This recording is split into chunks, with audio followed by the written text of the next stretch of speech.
They killed one man, they doomed a civilization. The execution that echoed across the stars. The execution was supposed to be a simple affair. A single man, bound in iron shackles, brought before the towering tribunal of the Exilari Dominion. The Dominion, a vast empire spanning thousands of worlds, had little patience for rebellion, especially from humans, a species they saw as nothing more than an amusing anomaly, primitive, reckless, and ultimately inconsequential. Talon Cade, the condemned, knelt before the gathered dignitaries and military officials. His once proud uniform, that of the Terran Defense Corps, was torn and bloodied. He had been captured leading an insurgency against the Exilari occupation of Earth's outer colonies. The Exilari High Arbiter, a tall, insectoid being with a shimmering exoskeleton, raised his hand for silence. Talon Cade, you are guilty of treason against the Dominion. Your defiance ends today. Talon merely smiled, his gaze unwavering. You have no idea what you've just done. A moment later, the plasma blade came down, severing his head from his body. The execution was broadcast across the entire Dominion as a warning. The Exilari thought they had crushed the human spirit. They were wrong. The man they killed, Talon Cade, was not just a soldier. He was not just a rebel. He was a symbol, a legend among his people. More importantly, he was the blood son of Seraphine Cade. Seraphine Cade had once been a name whispered in the dark corners of the galaxy. She had built an empire of shadows, an underground network of spies, assassins, and warlords who waged a silent war against oppressors. She had walked away from that life to raise her son, believing that the galaxy had changed, that peace was possible. The Exilari had just proven her wrong. The wrath of Seraphine Cade. When word of Talon's execution reached Seraphine, she did not cry. She did not scream. She simply stood, clad in black, and whispered, "They have no idea what they have unleashed." Within days, entire Exilari outposts began vanishing. Starports that had stood for centuries burned to ash. High-ranking Exilari officials turned up dead in their chambers, their throats slit, their bodies arranged as warnings. The Dominion dismissed it at first, isolated attacks, minor acts of rebellion. But then, key supply lines were cut. Exilari warships found themselves ambushed by fleets that should not have existed.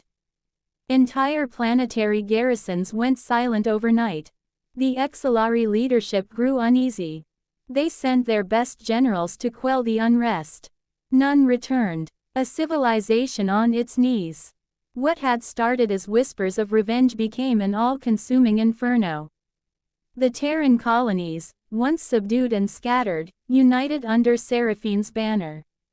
Human warlords, pirates, and exiled warriors answered her call.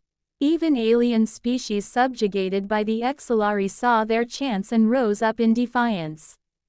The Dominion was not prepared for an enemy that did not fight for territory or power, but for vengeance. The humans had no interest in negotiation, no desire for peace. The Exilari had not simply killed a rebel, they had ignited a war they could not win. One by one, their core worlds fell. Their fleets, once mighty, were torn apart in relentless ambushes. Exilari aristocrats abandoned their lavish palaces, fleeing into the void, only to be hunted down by Seraphine's assassins. In less than a decade, what had been an empire spanning thousands of systems was reduced to ruins.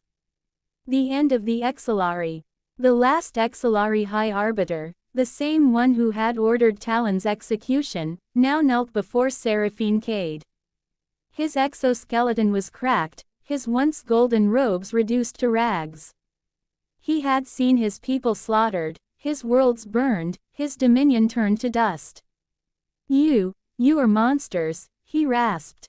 Seraphine regarded him with cold, unfeeling eyes. "You killed one man. You doomed a civilization." And with a single shot, she ended the Exilari Dominion. Epilogue. The Legacy of Vengeance. The war ended, but the lesson remained. The galaxy learned that humanity was not to be trifled with, that vengeance ran deep in their blood. No empire, no species, no tyrant would ever again dare to underestimate them. The Exilari were gone, humanity remained, and they never forgot. The death of a single man should not have mattered in the grand scheme of the cosmos. Empires rose and fell, civilizations clashed, and entire species were wiped from existence with little more than a footnote in history. And yet, the Sargon Dominion, an empire spanning thousands of worlds, with trillions under its rule, did not fall to grand warfare or economic collapse. It fell because of one man. Not a king, not a general, not even a warrior, just a man, and they killed him. The scholar, Yoron Tava, was not a revolutionary. He was not a soldier, nor a statesman. He was a historian, a simple scholar who spent his days combing through archives, translating lost texts, and lecturing to students in one of the Sargon Dominion's many academies. He was also human. The Dominion had subjugated humanity decades ago, folding their worlds into its iron grip, yet they never fully crushed the species. Humanity was intelligent, industrious, and, most dangerously, resentful. But they were also patient. Yoron had spent his life navigating the careful line between loyalty and quiet defiance. He had no interest in rebellion. He merely sought knowledge, truth, and it was truth that doomed him. The crime, it started with a single manuscript.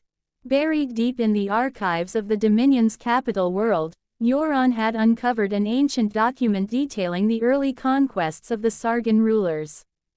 It was not unusual. The Dominion glorified its history. But this text was different. It spoke not of noble wars or righteous dominion but of atrocities hidden beneath the weight of centuries. Entire species wiped from existence. Cities burned to nothingness. A history written in blood, with the ink of forgotten screams. Yoron, the scholar, could not ignore it. He compiled the findings. He wrote a thesis. He shared it with colleagues. And the Dominion noticed. The execution. They came for him at dawn. Sargon soldiers in their obsidian armor, faceless beneath their helms, stormed his home. There was no trial, no chance to recant. He was dragged through the streets of the capital, accused of treason, sedition, and the gravest crime of all, truth. Before a jeering crowd of Dominion loyalists, before the cameras broadcasting across the empire, they executed Yoron Tava. A single pulse round to the head. Quick, efficient. It should have ended there. The sun, it did not end there. Because Yoron had a son. His name was Doran Tava. And he was not a scholar.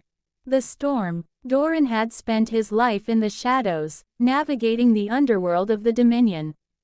He was a smuggler, a thief, a whisper in the dark where laws held no power.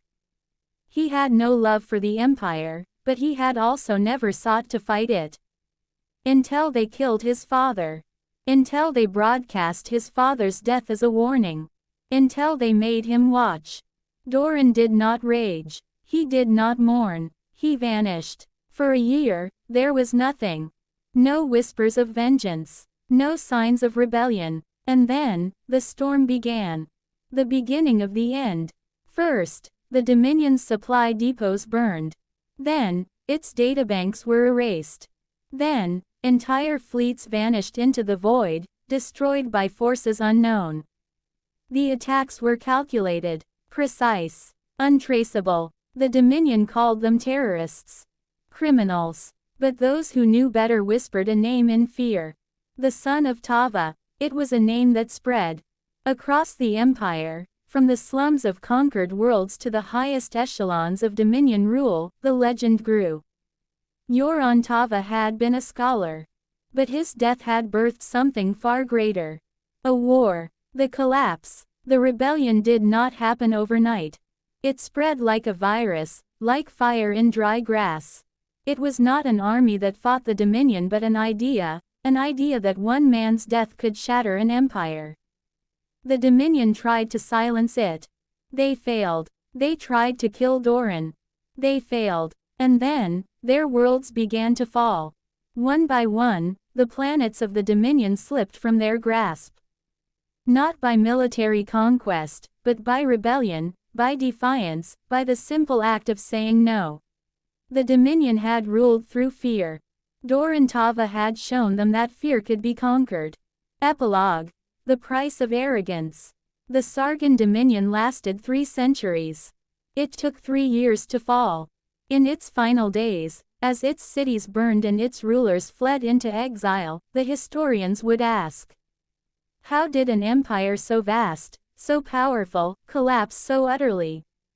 The answer was simple. They killed one man, and they doomed a civilization.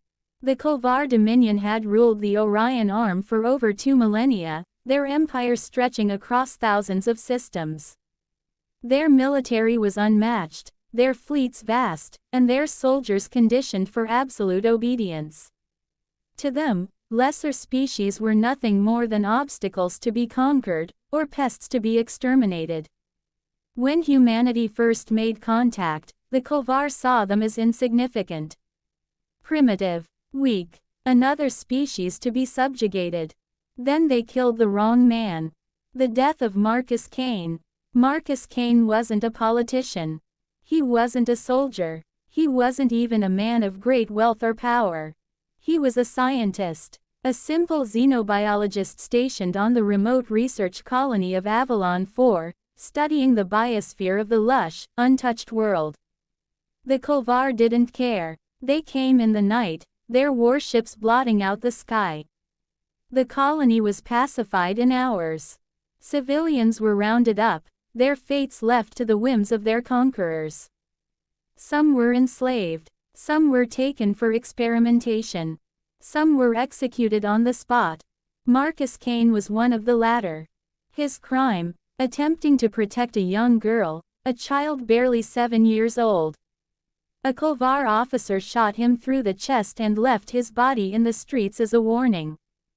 They thought nothing of it. They had no idea who he truly was. The wrath of the Phoenix. Admiral Evelyn Kane received the news 2 days later. She was the supreme commander of the Terran Vanguard. A war hero. A brilliant strategist. The woman who had shattered the Trelvani Armada, who had led the siege of Io, who had outmaneuvered the Vashoth warlords in the Battle of Rygos Prime. She was also Marcus Cain's sister. And in that moment, all logic, all restraint, all diplomacy, vanished. The Kolvar Dominion had made a fatal mistake. They hadn't just killed a man. They had killed the one person Admiral Evelyn Kane had sworn to protect above all else. And now, she would burn their empire to the ground. The unleashing of hell. The war began with a single strike. A Kolvar fortress world, Kor Virith, housing billions of their kind, was turned to glass in a matter of hours. The Terran Vanguard, previously restrained by intergalactic laws of warfare, unleashed weapons deemed too destructive for any civilized conflict. Atmospheric destabilizers, star-killer warheads, quantum implosion devices. The Kolvar, for the first time in their history, felt fear. For every human colony they had destroyed, 5 Kolvar worlds were erased. For every civilian they had slaughtered, entire Kolvar cities were reduced to radioactive wastelands. And at the heart of it all was Admiral Kane, leading the charge with an unrelenting fury that shook the foundations of the Dominion. The breaking of a civilization. The Kolvar fought back with everything they had. Their fleets, their armies, their war machines. It didn't matter. The Vanguard's forces adapted, evolved, and countered their every move. Kane knew their strategies, their weaknesses. She exploited them with merciless precision. The war lasted 5 years. By the end of it, the Kolvar homeworld lay in ruins, their imperial palace turned to dust. Their emperor, dragged through the streets, his lifeless body left as a warning to any who would challenge humanity again. The Dominion was no more. Epilogue. The price of vengeance. As Admiral Kane stood amidst the rubble of the Kulvar capital, she looked up at the crimson sky. The war was over. She had won. But as she thought of her brother, of the quiet man who had only wanted to understand the universe, she felt nothing but emptiness. The Kulvar had killed one man. And in doing so, they had doomed an entire civilization.